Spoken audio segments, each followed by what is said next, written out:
The Emperor Wears No Clothes by Jack Herrera.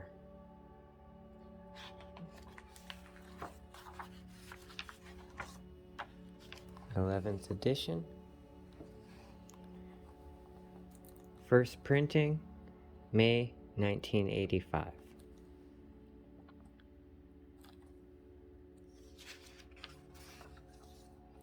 Table of contents.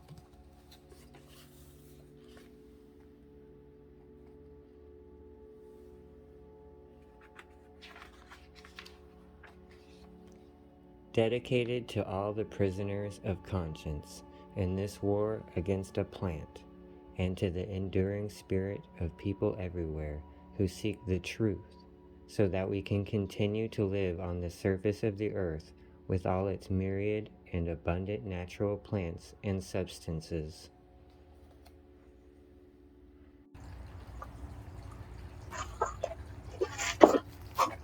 Greetings, Soul Surfers, Gaia Guardians, and Lunar Lovers. Today, I'd like to talk to you a little bit about a book, The Emperor Wears No Clothes by Jack Herrera. But first, story time. The Emperor's New Clothes. The story of the Emperor's New Clothes. There once was a very, very vain and terrible emperor, who heavily taxed his subjects in order to pay for his incredibly fine wardrobe made from the finest, most expensive fabrics. One day, two swindlers, representing themselves as great tailors from afar, arrived and sought an audience with the emperor. They told of an amazing new fabric they had invented, made of a very expensive gold fiber that only the best, purest, and wisest of people could see. Excited, the emperor asked to see a sample, and the men brought forth an empty spool. "Ah, isn't it lovely?" they asked the emperor. The emperor agreed, afraid to admit that he did not see anything, because that would mean he was a dull and stupid person. So to test his ministers, the emperor brought them all in to get their opinions. Once the power of the fabric was explained to them, all agreed that this was, indeed, the finest and most beautiful cloth in the whole world. The emperor ordered that much of the gold from the treasury be given to the supposed tailors to be spun into thread. They set about at once, working day after day, pretending to cut and sew, while the emperor and his ministers periodically came by to admire their handiwork, and to pay the enormous bills the merchants were running up in the course of their activities.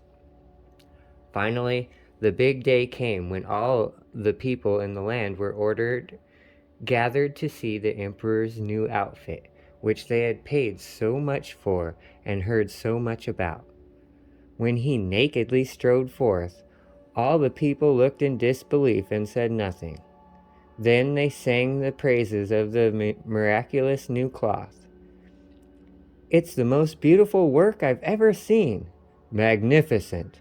"I wish I had such lovely fabric," they all cheered, afraid of being denounced and called stupid and impure if they did otherwise.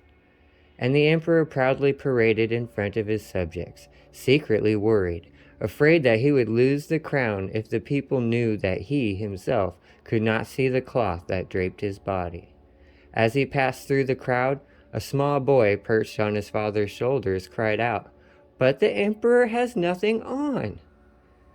"Just hear what the innocent says," said the father, and each person whispered to another what the child had said.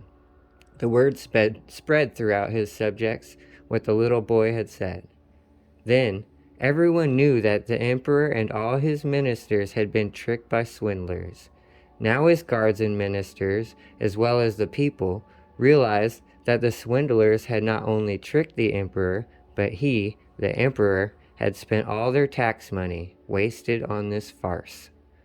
The emperor heard the people laughing and murmuring.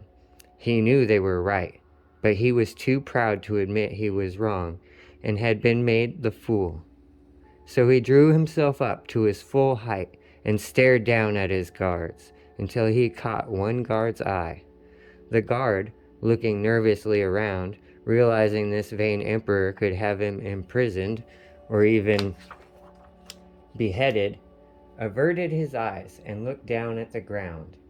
Then another guard, seeing that his fellow guard wasn't laughing anymore, got scared and lowered his eyes to the ground too. Soon, all of the guards, ministers, and even the children pretending to carry his invisible train of gold cloth were staring at the ground. The people, seeing the ministers and guards, who a moment ago were laughing at the emperor with them, now staring down at the ground, quaking in their boots, stopped laughing and quickly bowed their heads as well.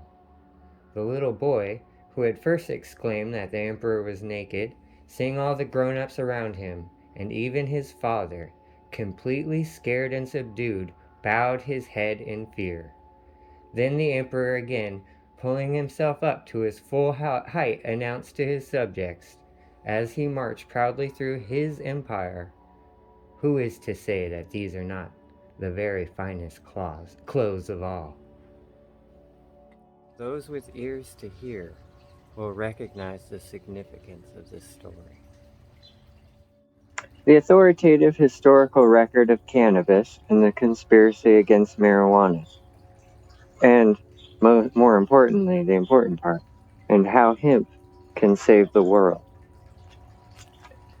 On the back, you'll find a $100,000 challenge to the world to prove the publishers, Jack Herer, incorrect.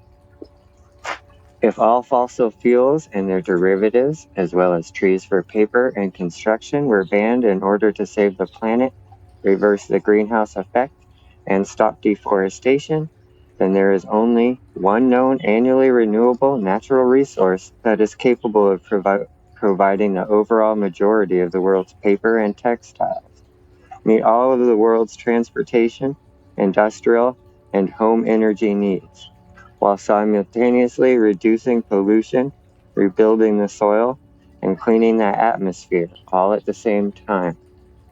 And that substance is the same one that did it all before, cannabis hemp. So there you go. This book is chock full of all kinds of information about, obviously, the conspiracy and hemp and how it can save the world. Its uses in history, religious and industrial. And the reason why I'm bringing this up today is because the Amazon is calling out to me for me to advocate for it. Not that I'm the one that's going to make big changes or stop anything, but I'm just another voice to add.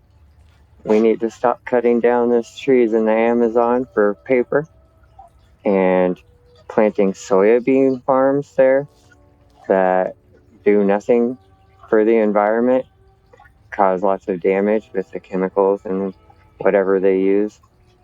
I don't know what the laws there in Peru and other places along the Amazon are about hemp or cannabis. Probably illegal thanks to the United States, since most countries in the world didn't have any laws against it until the United States made their laws against it. So I don't know what their laws are, but maybe we can convince them to start growing hemp for food and paper, and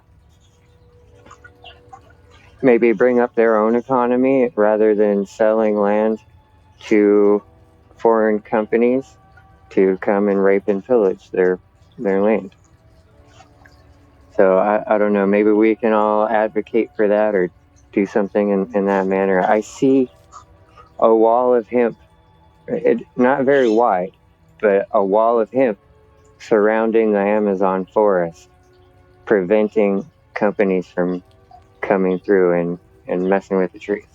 Now, I don't know, I don't know a lot, but maybe this is something for us to think